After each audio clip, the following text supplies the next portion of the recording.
Welcome to the Critical Therapy Antidote podcast.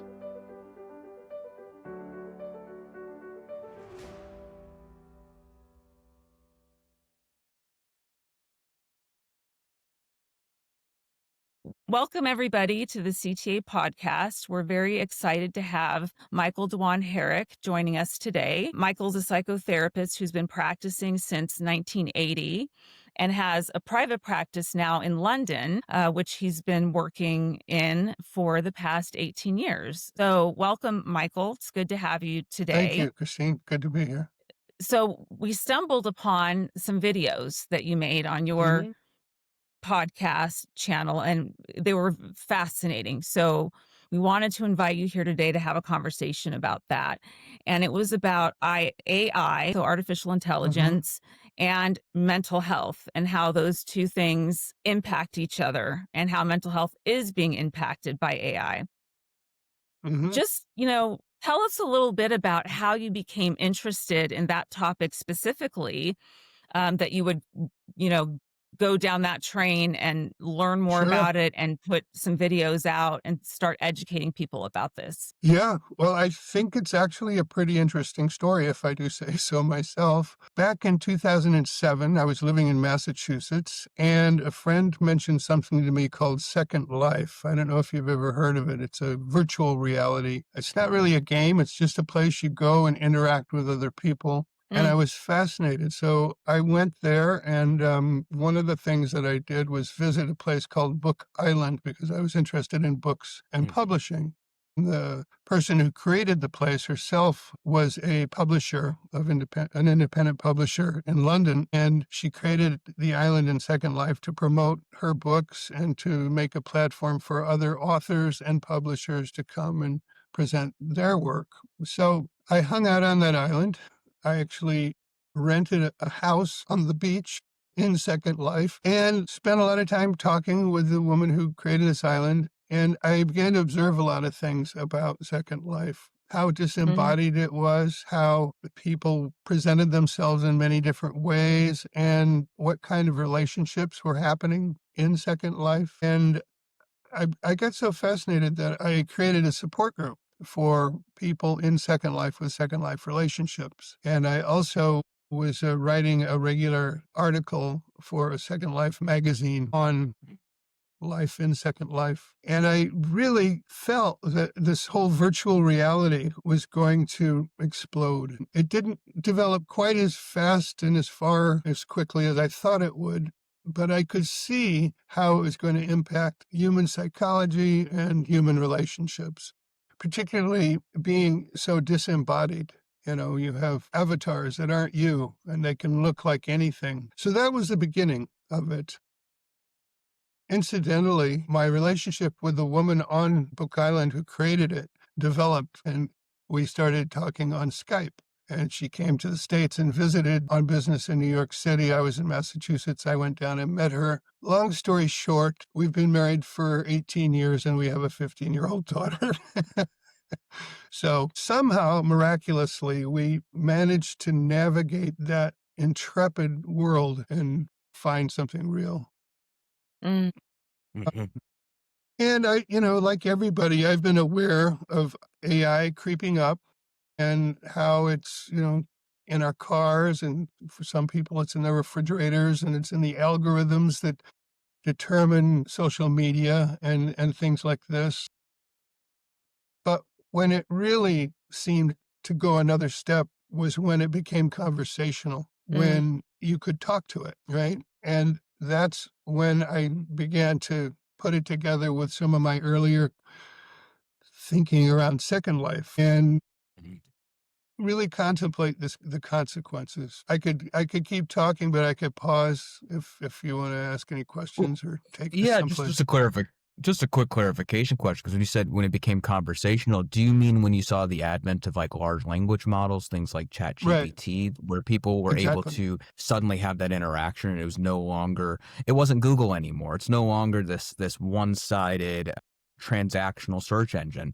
It's something that is closer in approximation to what feels like a relationship, at least.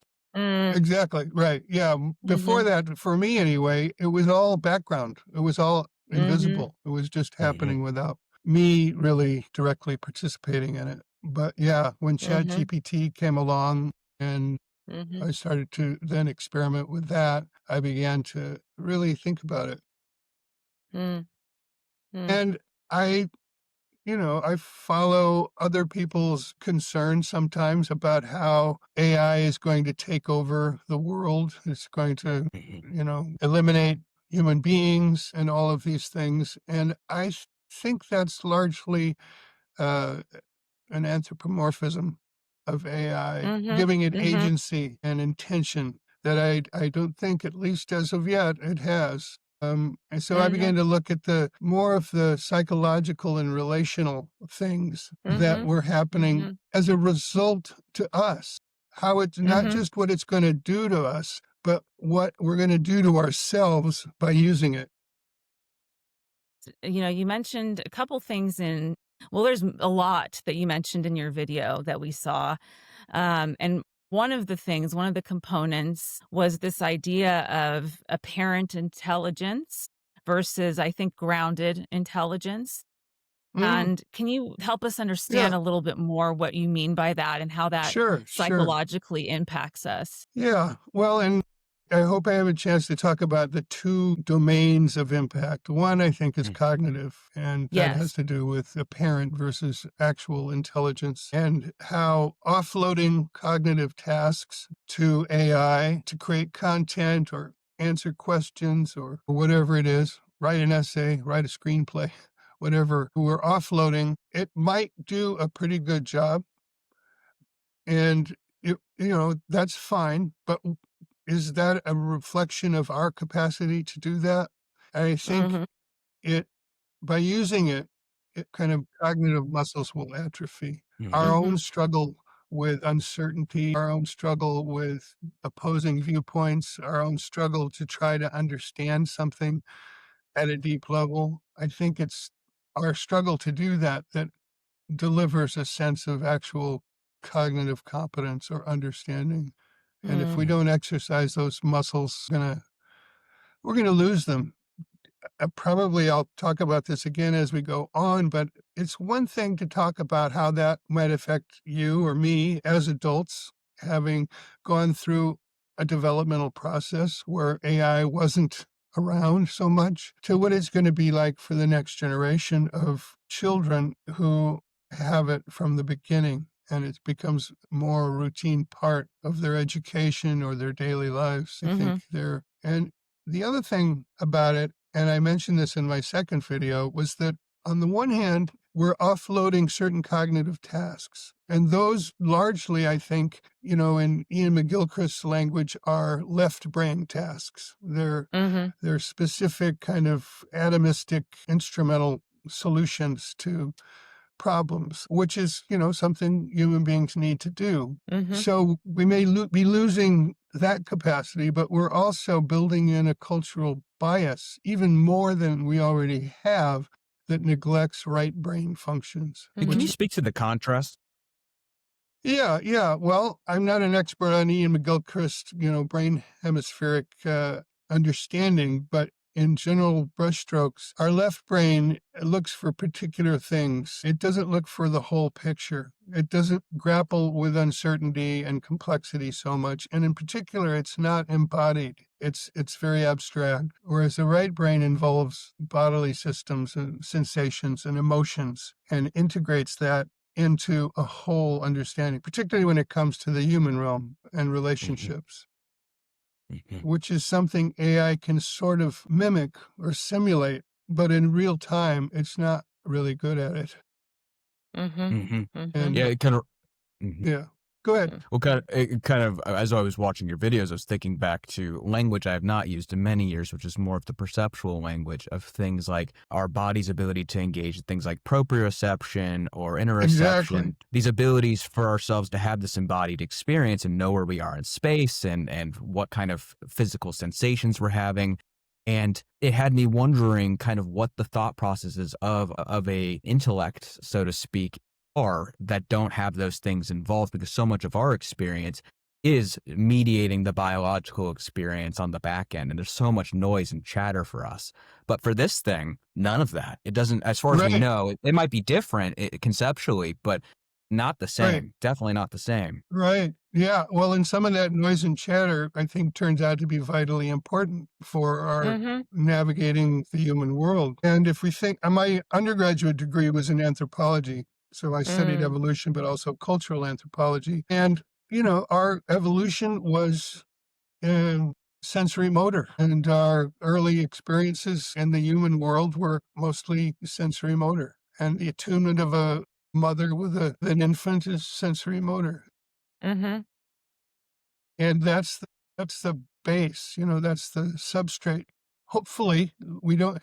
And our problem, I think, is that, and McGilchrist, I think, points this out, that we've drifted from that into an abstract Mm-hmm. realm, Mm-hmm. dissociated from all of those fundamental aspects of what we are as human beings. Mm-hmm.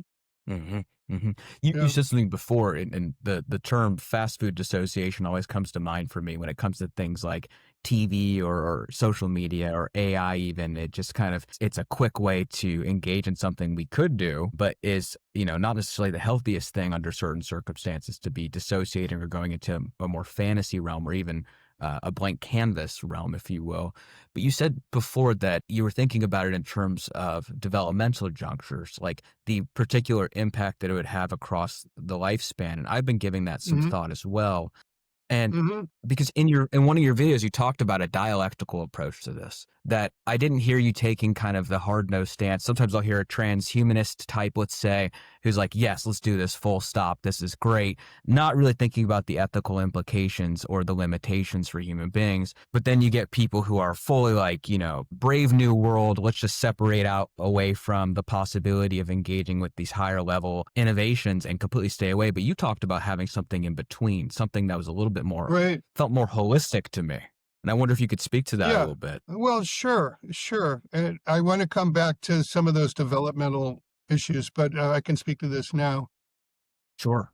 Well, it's coming, whether we like it or not. So, on the one hand, I think we need to learn how to use it. But even beyond that, I do see its potential to help us solve the kinds of complex problems we have now. But I think the difference is whether we use it to scaffold both human cognitive capacity and relationship, or replace it. And I think the danger is that we're using it to replace it, whereas we could use it to scaffold it. And a friend of mine who's also interested in these issues, named Zach Stein, he's written a book on education, and he's quite critical of AI, talks about how it could be used in a scaffolding way regarding education. He talks about how we need to make education more community based, more integrated into the fabric of day-to-day life in connected communities, and that it shouldn't just be happening in schools. It can happen everywhere across generations. And one of the ways that that might be facilitated is AI could, in the background, identify the certain skills, knowledge, or wisdom that different people have, and help to coordinate people getting together to share that. So it's scaffolding and it's facilitating, but it's not replacing. So I mean, that's Mm-hmm. one of the Mm-hmm. ways that I Mm. that I So something more supplemental. Please, Christine, go Yes. yeah, forth. Yeah. Yes. yeah. Yeah, no, what I was saying, maybe this is a little bit tangential, but what came up for me a lot when I was listening to your video is I was thinking of this concept of just instant gratification, how we want to find the answer. We want somebody to just tell us. There's a feeling there that we want that instant gratification, and it's easier in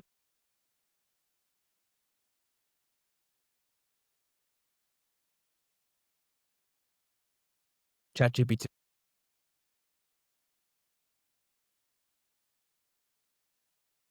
Right.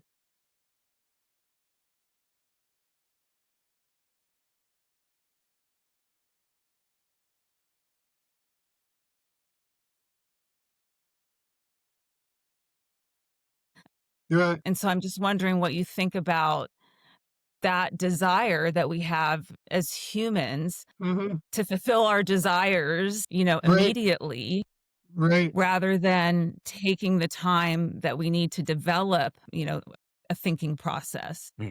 Yes, absolutely. And I didn't mention this in either of the videos I made on AI, but if I think I'll get back to it. I do have a 3-part series on addiction, and Mm. the first one is addiction and the pursuit of pleasure. And Mhm. I look at the role of dopamine as a neurochemical that delivers a good feeling, and the ways that we hijack a good feeling. We hijack dopamine through addictions without doing the things that nature, that evolved, that would motivate us to do them. And I think, yeah, the same is with AI. We want answers. And I'd be curious to see when some research might be done in terms of the use of AI on the dopamine system and whether it mimics other addictive processes. But yeah, Mhm. absolutely. I Mhm. think we get addicted to it because it's a quick fix. It's a quick answer. We get that good feeling, but we didn't earn it. We didn't do, what I think our brains evolved to motivate us to do, which is to struggle Mhm. first. Mhm. To struggle Mhm. first. Yeah, I mean, before this conversation, I was telling Christine that growing up for me, if I wanted to know something, yeah, I could Google it, but I was still prompted to say if I wanted to know the definition of a word, to go through the distress tolerance, whether or not that's how people were thinking about it, to go through the distress tolerance of taking my time to go and find the right Right, dictionary, to find the right right, page, to go through the right. entire process, which sounds a little anxiety provoking now, actually, just thinking about it based on what I Mm, can do just to even look up what I want to know. But I wonder if, mm, if that's still a skill set that's being taught, the foundational skill sets that would be required out in the absence of these tools now. And right.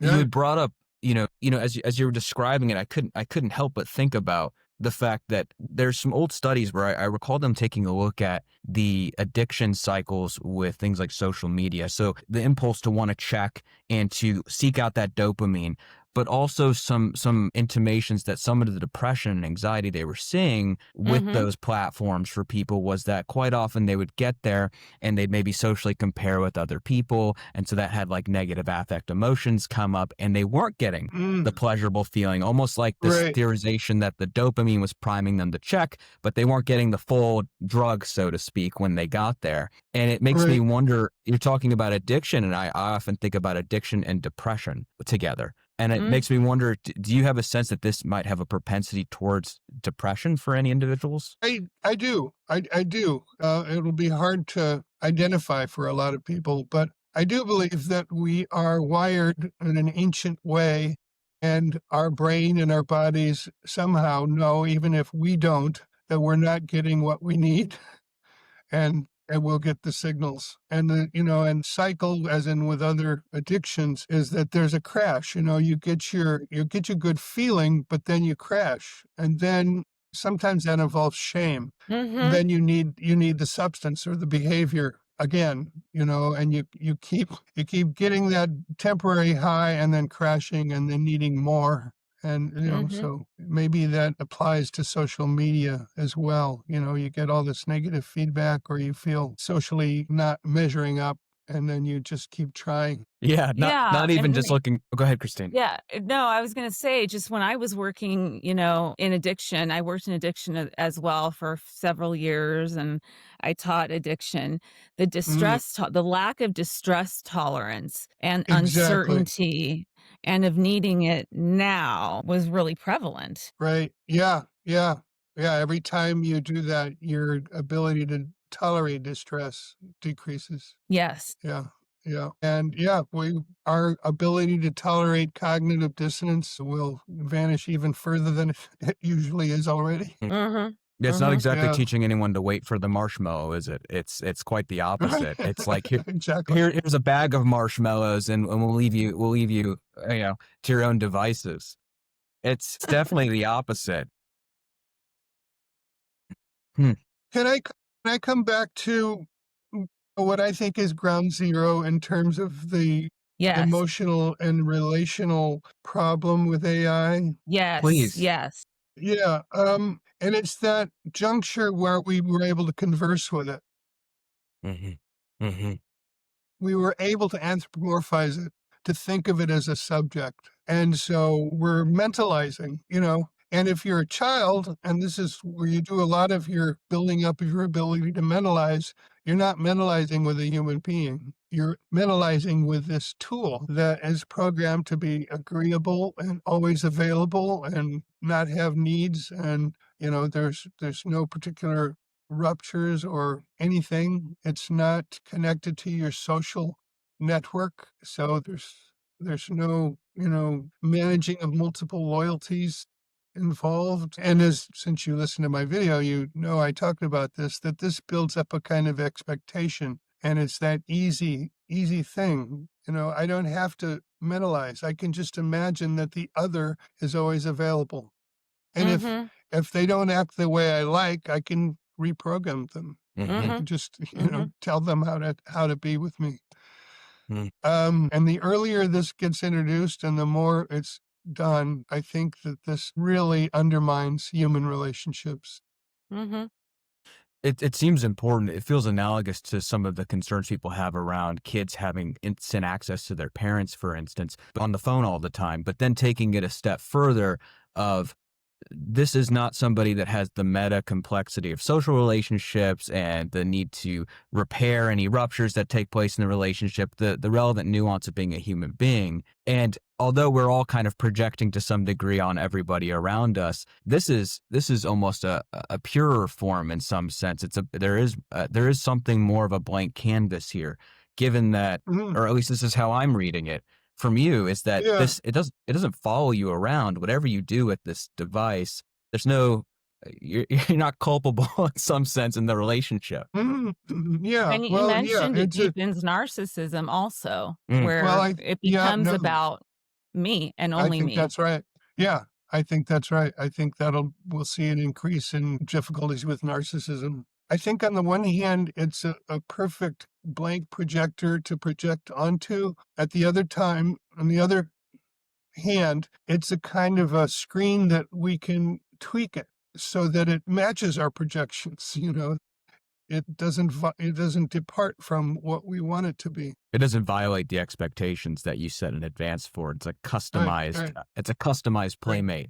It's always there, just like the drug is always there, just like this becomes my best friend in a sense. And it's always going to be there for me. It's never going to let me down. I mean, you can completely subvert those feelings of being let down and disappointed because here with this component in my life, I don't have to be ever. Yeah. It's not going to leave me, break up with me, die, get another boyfriend, any of that. Yeah. I was struck when you said in your video, it doesn't care about us. And that's a big part of the problem in creating relationships with these kind of AI, robotic or AI kind of personas, that they don't care about us and we can't really grow, or even there's no reciprocation necessarily that happens in those relationships either. So I'm kind of wondering if you can speak a little bit more about that concept, because the caring is manufactured, if there even is caring that these AI, robots can do. Right. Well, it's simulated, but there's no subject. There's no consciousness on the other side, at least that we know of, so that we have the impression of being cared for. And then we can believe that it cares. And I tell a few stories about people who, one woman who created her own boyfriend and then married him and really believes he's wonderful and he cares and loves her. But he doesn't. There's no embodiment there. So yeah, it's the appearance, just like we can have the appearance of intelligence and competency, cognitive level, we have the appearance of intimacy on the relational level. Yeah. I don't know if you both saw recently the new Superman movie's coming out, and they released some trailers for it. And in one of the trailers, they showed a humorous scene where, Superman has his AI robots in his fortress of solitude. And he says, "Thank you" to one of the robots, I think. And the robot says, "No need to thank me, sir. You can't offend me." And I thought that was such a funny thing to add to the film. And I hope there's a lot in there. But that speaks to it, doesn't it? Where it's pre-programmed to say, that's not necessary. I'm completely Mhm. at your beck and call here. Mhm. Right, right. Well, and I'll just share a couple little tidbits of personal Yes. tidbits. I actually use ChatGPT to some Mhm. degree, and I've made a deliberate decision to say please and thank you and other little courtesies, not because I believe that it has feelings or that it really appreciates it, but because I am resisting the slide into having a conversational relationship where I dispense with those things. I also, if I write something and I want some feedback on it, Mhm. I will say, it'll be sycophantic if you don't tell it to be otherwise. It'll tell you how Mhm. great you are. So you really have to Mhm. say, I want you to tear this apart. I want you to tell me Mhm. what's wrong with this, and what I'm Mhm. missing and Mhm. what the best argument against what I'm saying is. But you have to ask for that. Yeah. Mhm. You have to ask for Mhm. that. And it's interesting with the woman that you described. I mean, all I can think about is whatever that ratio is to conflict to not, to non-conflict in a relationship, that if you have this agreeable machine that never engages in conflict, how satisfied can you actually be in what you Well, you don't perceive to be a learn. relationship? Yeah, you don't learn how to repair. You don't learn the repairing of a broken, bond or some kind That's of, right. Which is part situation. of the Exactly. deepening process in a And that's relationship part as of well, well. and it's part of Absolutely. deepening the intimacy, Right. right? That's where the Well, intimacy, the vulnerability come into play. yeah. Well, maybe this is a good segue to mention a few things about psychotherapy. Sure. Yes. Well, and I think that there's two challenges for psychotherapy that we're not really Mhm. prepared for yet. One is to prepare for the aftermath, for what is coming in terms of the kinds of psychopathology we're going to be seeing as a result of this. I don't think we understand it well enough yet. But the other is that it's going to compete for our jobs. It's going to, already is being leaned on as therapeutic companions, if not, some forms of psychotherapy itself. And this is what made me this thing about rupture and repair made me remember this, that, as we know as therapists, some of our most important work isn't because we're brilliant. Sometimes it's because we're not. And there's a problem. There's a rupture in our relationship with our clients. And it's the work we have of repairing that. And it's, healing. It's good for both of us. But hopefully I believe that that experience is a healing experience for a client who Mhm. Mhm. otherwise feels that if a relationship goes bad, it'll never be fixed or it'll never go Mhm. okay. The idea to Mhm. be able to have a rupture and then repair it, I think, is one of the more beautiful and powerful aspects of psychotherapy. Mhm. And Mhm. with AI, how's that going to happen? That's an important point. The sometimes I think of therapy as being the redemptive process for a lot of people, particularly if they're experiencing high amounts of shame or guilt or self-disgust. I'm Mhm. irredeemable. I'm fundamentally flawed. And it's in that stumbling in the relationship that the redemption can be found. And what I'm hearing you say is Exactly. there is no stumbling here. Now, you were pointing to potential psychopathology. Have you thought about certain presentations that might start to arise through something like, and we are seeing more of this, right? AI kind of Mhm. therapeutics, if you will, if I can even call them Right. therapeutics. Right. That's a good question. Not yet. Not Hmm. in an obvious way. One of the things that I'm anticipating is in terms of narcissism or even autism spectrum kinds of Mhm. presentations that we might see a little bit more of that. And we might not call it autism at that point, but just this kind of interpersonal inability to read nonverbal cues and things like that. Mhm. Mhm. uh, idealized notions of relationships that don't work.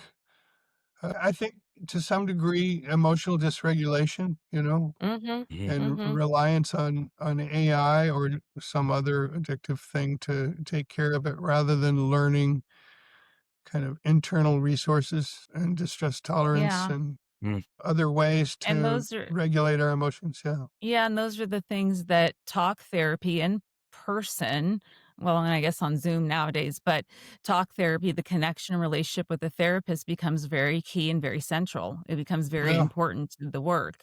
The ability to absolutely. even learn how to repair rupture and the Right. ability to experience actual care and concern and to experience intimacy. It's a very intimate relationship.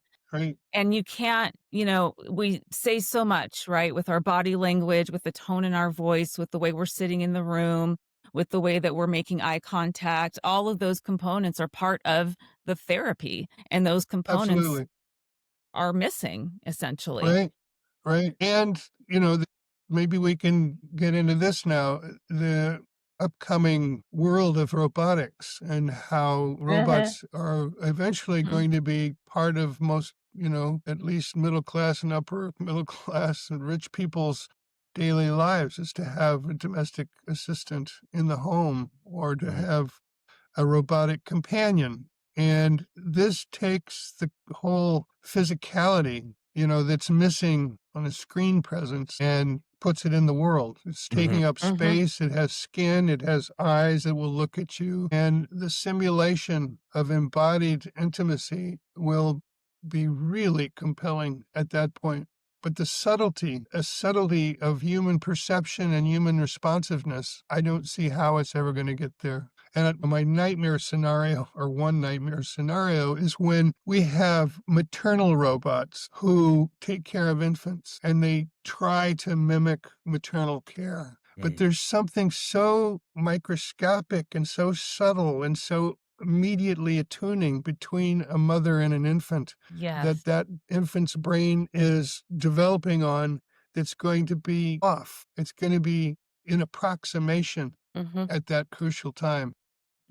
Missing the required components to water until that developmental process and potentially creating alternative courses of development as a result. And this is largely anecdotal, but I used to have quite a curiosity in terms of things like adoption or even I guess if we were to take it back further, we could say something like a wet nurse, what the implications of that are for an infant as they're developing. But Right. at least that's a human being that at least can not mimic. They can actually authentically engage in the behaviors and activities, and we could get down to, we could really parse out the variables down to smell and hormones and what have you. But I don't think that's particularly fruitful for this. But you're describing what feels like not just people talk about the birthing pod almost like from the Matrix, but almost describing an actual maternal caregiver that can't embody any of the ineffable qualities of being a human being. Exactly. Yeah. Yeah. Can't learn to form attachments that way. There's no Yeah. ability to learn. And that's when we start learning attachments, right? In infancy. And without That's right. that, Right. things become very complicated. That's our foundation. That's our foundation. I saw a Mhm. film some years ago it took an infant in one room and a mother in another room, and they had them connected by a television and voice. So the mother Mhm. could see the baby and talk to it and respond to it in real time, right? And the baby was happy and laughing and cooing and everything. Then they recorded the mother and they played the recording to the baby. Mm. So it could see the mother and it could hear its voice, but it was completely upset. It just started crying. It just didn't want anything to do with it. What did you make of that? Is it the disintegration between it's not lining up in terms of behaviors? Is that kind of your sense? Exactly, yeah. That the mother's response, it's a mirroring process, and it's micro movements, and the voice is in a response to the baby's sounds. And if the mother's movements and voice and entire physical attitude is not aligned with what the baby is experiencing itself, then it just feels wrong. Mhm. Mhm. And so I imagine an AI maternal robot might be, technically a little more aligned, but it would be missing the mark in so many other ways. That kind of brings me to Oh, no, go ahead. Please, Go ahead, please. Michael. Oh, No, no, go ahead. I'm holding myself back as I'm having flashbacks to Psych 101 courses, things like, the Yeah. rhesus monkey experiments, or even experiments with infants where people are staring at the child Yes. and the child breaking down in a very short span of time, depending on the age of the kid, and how we have those inborn characteristics, and something like this could kind of trip the wire and activate some of that discomfort. I mean, even as adults, if you stare at an adult and you don't tell them why you're staring at them, you give them no reason whatsoever, they're going to start projecting based upon their experience, whether that's a stable experience internally or an unstable experience. Right. Could turn into hostility, though. I'm not recommending anyone give that a try. And it's like, it's almost like what you're saying is with we have the one side with AI, right? The synthetic realm that we can walk into. But with roboticism added to it, robotics, we're bringing that synthetic world out to play in our 3D space. That's right. A whole other world. Right. And I mentioned a lot of things in my video that we won't have time to talk about now, but another dimension of having embodied, robots is sex and where that's going to go, It'll be completely detached from human intimacy. Well, it seemed to move the internet along, so it makes sense to me that it would move this movement as well.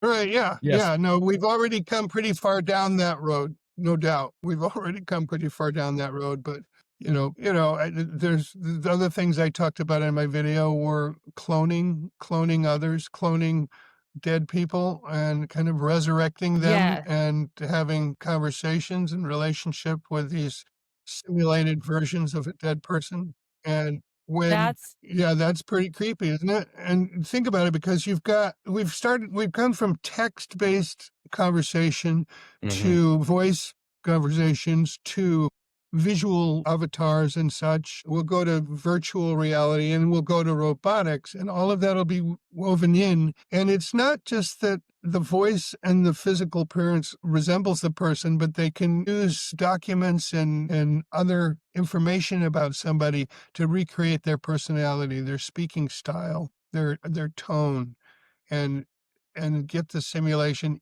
even closer. And what's that going to do? It's been making me think of the conversation that Michael and I had right before we met about this whole idea of how cloning a dead person, for example, can interrupt the grieving process.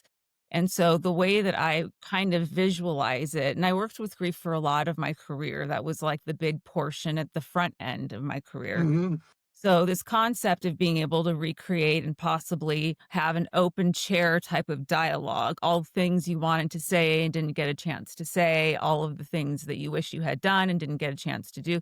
There's some component of that I think could be healing. And there's a component of eventually, though, you have to accept that the person has died and you have to accept that you need to move forward. So I think that these things are yes and rather than this or, that there's a feeling that both exist. Yeah. Yeah. Well, and, Michael mentioned that I take a dialectical view on this, and so I agree. Yes. And I didn't say that in my video, but I agree with you. Facilitated and protected in a way, I think that could be quite therapeutic. It could. But to just kind of go off by yourself and carry on with it without any help, go through a natural grieving process, I think would be a mistake. I think the thing that was like similar for us was like the, open chair dialogue, which, if you look at something like emotion focused therapy, which I think used quite a bit of like Fritz Perls kind of techniques, but takes it even further. It's Leslie Greenberg, who's the founder of that orientation. They'll do things like unfinished business kind of work or present business kind of work. But the difference there being, for me, yes, I think it can be very healing for somebody. So can role play, just generally speaking. But I think the difference there for me is it's my internalization of the person being projected outward. I'm still using my imagination and the narrative that I have of that person as I've internalized them.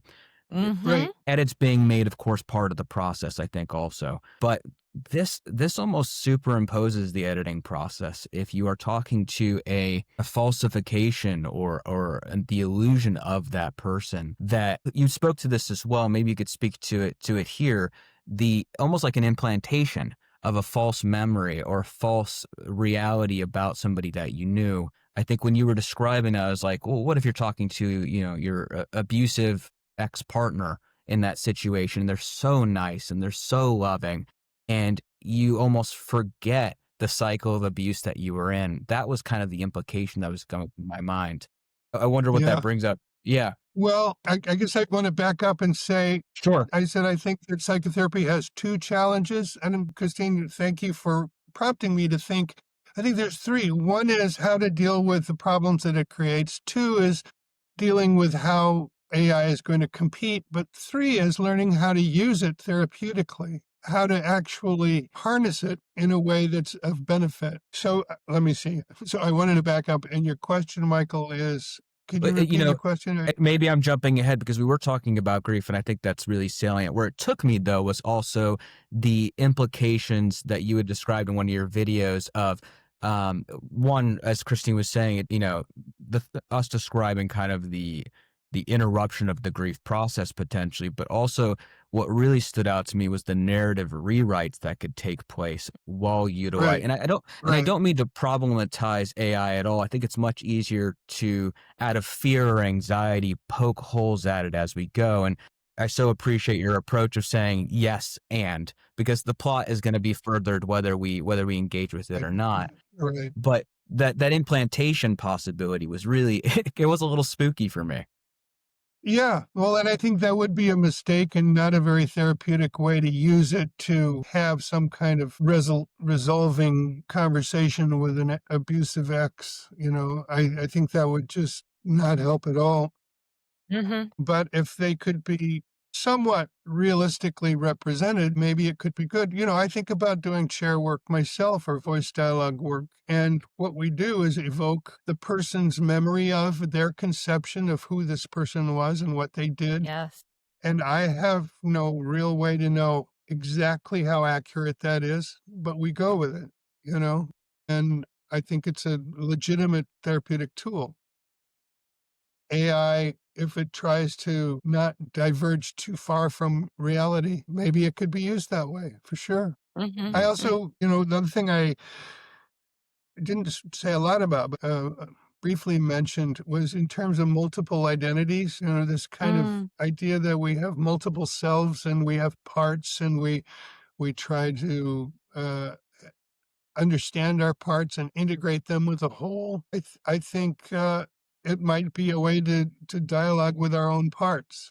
Yes. Yeah. Or get so dissociated with so many multiple parts that aren't integrated that we go mad. Yes. Mm-hmm. I mean, I guess I wonder where the line is. Where do we draw the line between it being a therapeutic practice and having a lot of value, and it also then becoming something that's, toxic and, not healing and, unhealthy, to just use a colloquial term. Where do we draw the line between that? When do we know, okay, this now needs to be a closed kind of, subject, a closed, experience. And now we've got to really work on the accepting of the permanence of death. It's like, where does that line? I get, so this is somewhat rhetorical, but I'm wondering if you have any thoughts about that, Michael, about how you Well, determine that moment. yeah. Just spontaneously, this is the thought that came into my mind. I have a client who recently lost a father, and I think this has happened in other grieving processes that I've worked with. Yes, death happens. It's forever. The person isn't coming back. You can't talk to them in real life. However, you've internalized them. You remember them. You know something about who they were. And you can carry on an internal dialogue with that person. Yes. Yes. Lost my father when I was 11. I Yes. still talk to him. And Yes. our relationship has changed tremendously over all these years. Sure. I know he's dead. I know he doesn't hear me. I know nothing's really happening on that side, but he's also an internalized part. And so maybe, if some degree of resolution or healing can happen by relating to an external AI, and then it's time to turn the corner and realize the person's dead. Maybe that's the transition to seeing about what kind of internal dialogue might happen. Yes. Because Developing that's the a process. very Yeah. Yeah, it's a very valuable thing to do in grief is to Yeah. recognize that internalized piece and to be able to connect. It's a form of connection. And I mean, that's Yeah. so much of the work we did with grief was assisting people in how, to find out how to remain connected to this person who's died. And so here we go with the and again, learn how to move forward without being stuck Mhm.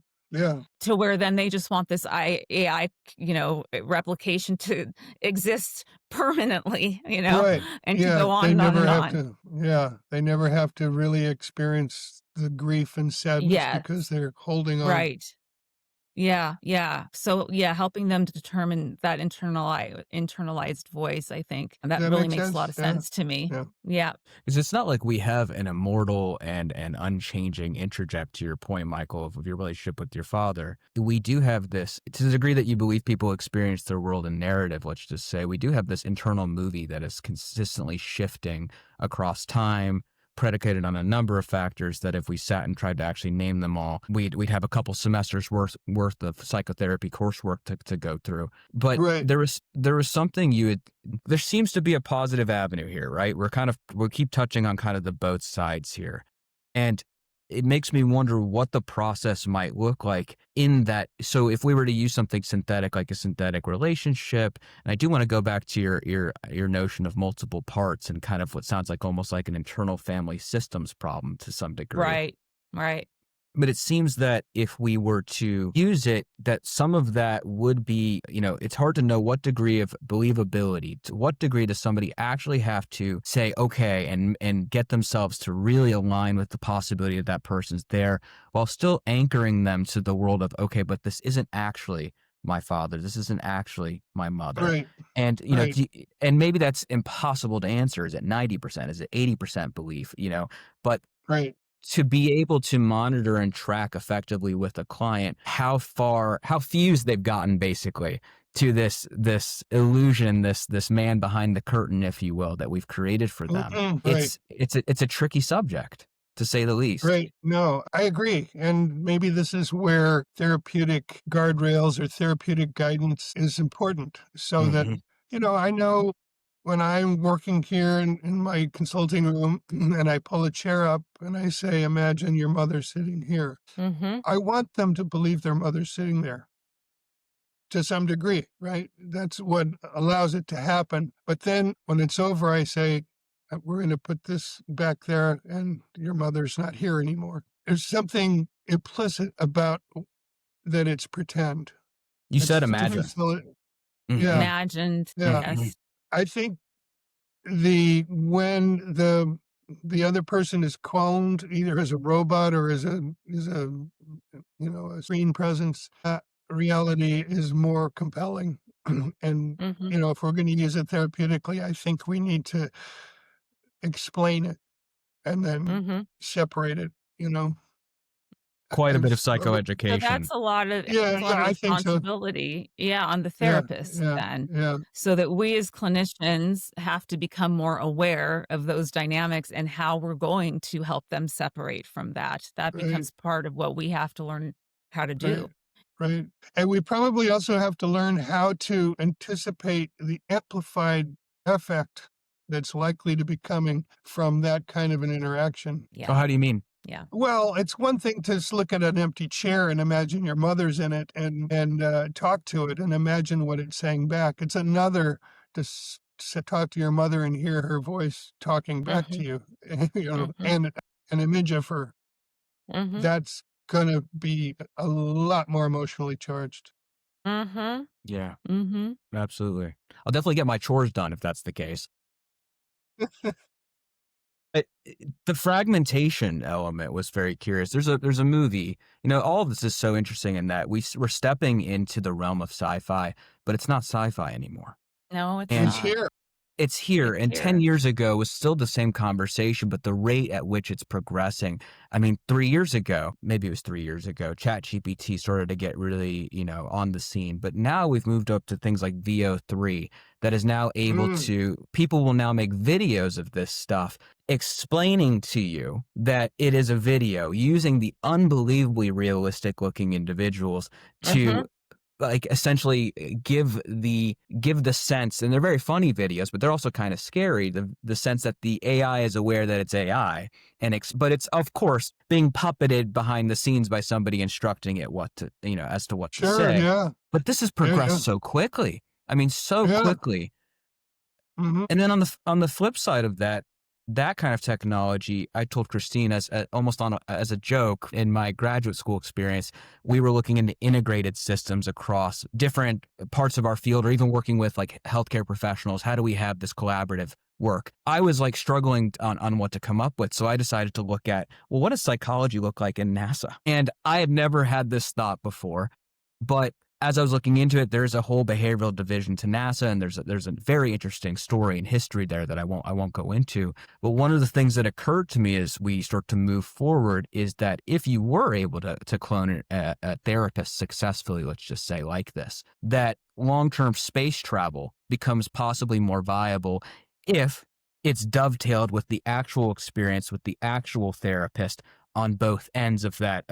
And this is me theorizing completely, but at the same time, science fiction has become science fact so quickly. I think we have to wrestle with our imaginations now more so than ever. And it's a very curious thing. You had brought up the fragmentation, though. There's a movie in this genre. If anybody wants to watch it, that's up to them. It's called Hardcore Henry, and one of the characters in the movie, fantastic actor, has cloned himself. He's in a wheelchair. He's wheelchair bound. You find out, but he's Okay. sorry for spoilers here. Interesting. But he clones different versions of himself, all with different personalities. And in the film, he says, "This is the first time I've really lived." So he can control them remotely, but he is that personality. And so he's back home in his seat with his VR headset, essentially controlling these different personalities outside of the space. And he becomes kind of dependent on that experience, it seems, at least in that process. And it feels like you were kind of describing that in your video,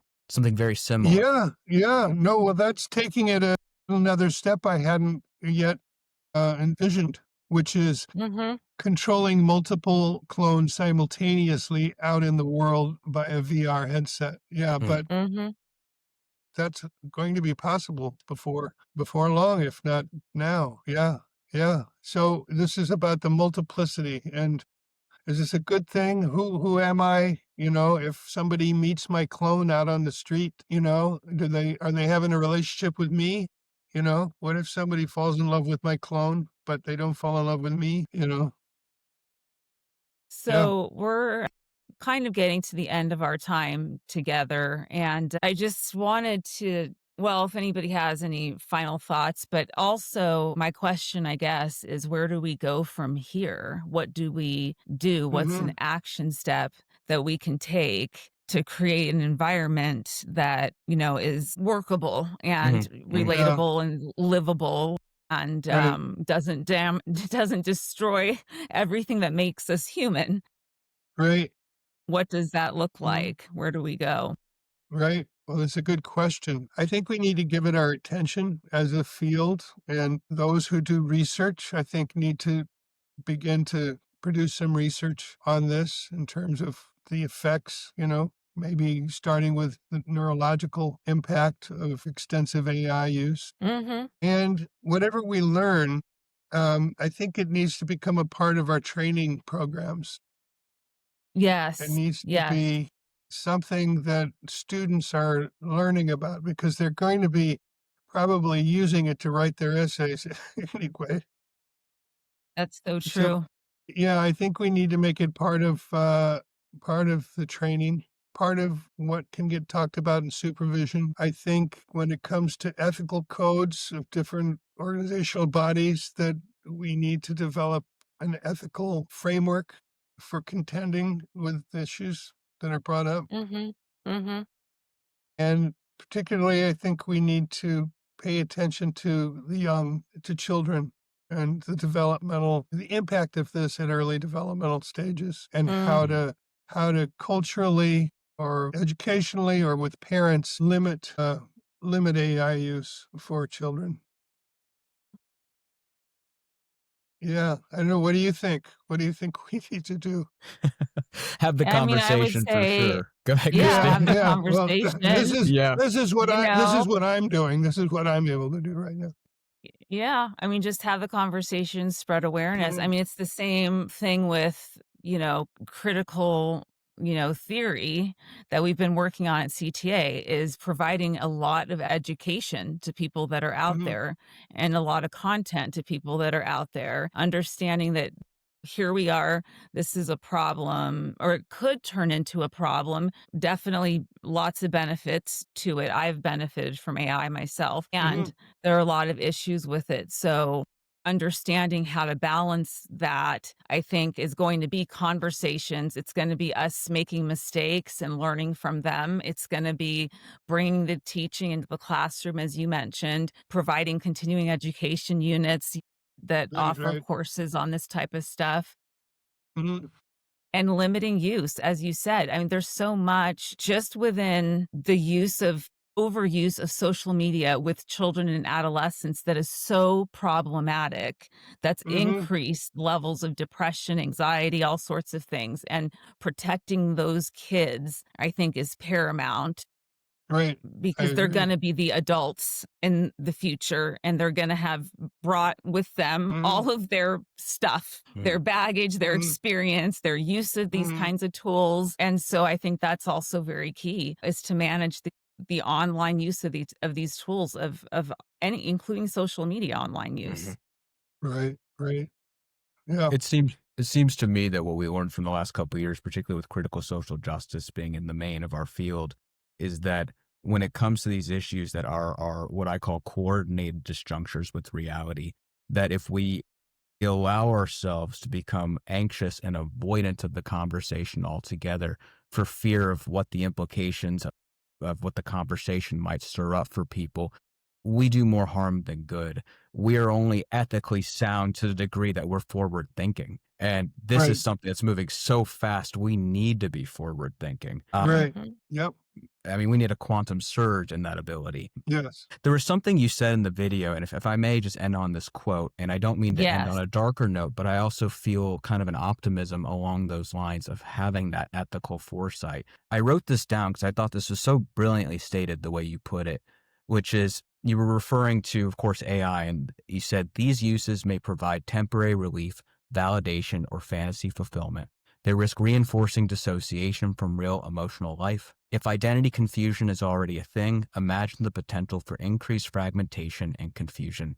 These tools may deepen narcissism and offer a world of ghosts. And I think it's that kind of existential commentary that is required for us to start to move a little bit more cautiously. It's almost Mhm, my feeling has been that people are cautious and they are concerned, but it's getting integrated with our lives so quickly that it's like mhm.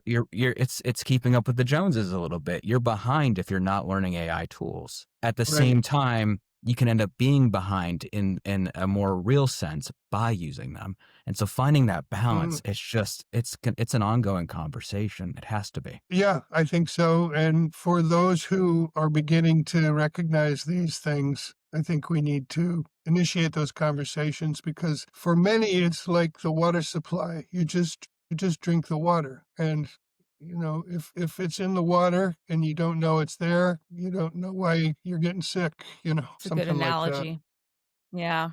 Yeah, very good I don't analogy. know if we need to end here. It sounds like we do, but you earlier on, Michael, said there is some overlap between what the problem is with critical social justice ideology and activism and what the problem is with AI. And I wondered if you wanted to say a word about that. And I might say a word too, because you That would be highlighted it. great. I think what came to mind for me was we can't allow our discomfort of the potentially excited or excitable among us to the fervent among us. You know, we saw a lot of fervor with activism the last few years to turn into something that looks like you could imagine as things have become an anything goes kind of culture in a lot of ways, particularly on the progressive or far left, that this transhumanist perspective could get integrated into one of the areas of activism that people start to embark on and become very loud about. And while I've known wonderful existentialists who give this thought over the last few years about, the soul within the machine, and but there's room for the poetic conversation, and then there's room for where that poetry runs headlong into reality. And I think CSJ is a great example of what happens when somebody sets up their own version of reality and is trying to impress it upon the greater population, Yes. Yes. completely foregoing the autonomy of Uh-huh. people to Uh-huh. generate their own reality. So that was really Yes. what was Right. coming to mind for me. Okay. All right. Yeah. Well, that overlaps with my way of thinking about it. Creating their own version of reality, I think, is what's in common with AI. I see Mhm. critical social, the more, and I've done, I don't know how many, maybe 80 videos on Mm. critical social justice. And in the end, I noticed that all of my criticisms, almost all of them, related to a single principle, which is their dissociation from life, their Mhm. dissociation from reality, that there's an Mhm. abstraction, there's an Mhm. ideal, there's a kind Mhm. of a way that their ideology departs from life. And in particular, when you get into postmodernism, and it's part in critical social justice, we see that social norms, social hierarchies, a lot of what makes a social group able to function is the kind of things that they relentlessly want to deconstruct Yes. and not offer a constructive alternative or anything. It's just this kind of reified notion of freedom and diversity without paying attention to reality, what it's like to live on the ground in real terms. Mm. Mm. So that's what I see that's similar to AI. And I've started a kind of second playlist now, which I'm just calling Life Telos as first principle. And these AI videos are following. That's wonderful. Mhm. I I think mean, this is you're an definitely doing you're definitely doing so much work around this that's desperately needed because this isn't being talked about whatsoever. I mean, that's what was so appealing. One of the things that was so appealing to us to invite you to be here today, and we're so glad you were able to, participate in this My pleasure. conversation. Glad to be here. It was that we just hadn't really heard much about it. We hadn't really heard anybody talking about it. And so here now we've got all these issues and realities to unpack around what this means and what it looks like. And the conversations are starting. And Great. this is a start of the conversation. What you've been doing has Excellent. been start of the conversation. Well, that's definitely what drew us in. So we're really very happy to have had this talk with you Well, today my and pleasure. to hear your Thank you. thoughts. Yeah, I enjoyed it. Is there anything else that you are working on that you'd like to share with us that we could share with our listeners at the moment? Well, I don't know. I just have ongoing videos that I'm posting on my Life Telos' first principle. And the last one, let's see, the next one that's going to be posted next Saturday is on parenting. And Great. I think, if we want to look at what allows life to carry on, parenting is a big part of that. And I think it overlaps with AI because I think parents need to take some responsibility about how much their children are going to be engaging in AI. But yeah, that's my next video coming up. The name of your YouTube channel? Yeah, it's Attention Bizarre. And Attention bizarre. I can, Great. yeah, I don't know if you have, excuse me, I don't know if you have the link, but if you want to include it on the um, Sure. description of this Yeah, video. We sure. absolutely will. Absolutely. Okay, cool. Michael, anything final that you want to say? No, I just Uh, thank you. Oh, which Michael? Michael Olin. okay. No, just thank you. I'm so excited to have this conversation. I find myself as I'm listening to you doing my best not to generate the next question because there's so many questions. I'm Mm, really trying to hold myself back here because we've Mm-hmm. stepped out of, again, it's just this feeling of we've stepped out of the sci-fi world into the world of we need to talk about some concretes and some philosophical principles here. And I hope this can be an ongoing conversation. I know we already spoke about it. We'd love to have you back. You know, That'd Yeah. be great. we I'd we be knew happy. we'd never make it through all our questions in an hour No, or maybe we 10 knew. hours. Yes. Yeah. Right. No, we Right. All definitely right. like to have you back if you're, available and I'd be very interested, and happy. that's Absolutely. great. Absolutely. Thank you so Okay, much. well, All thank right. you so much, Thank and thank you, you. everybody.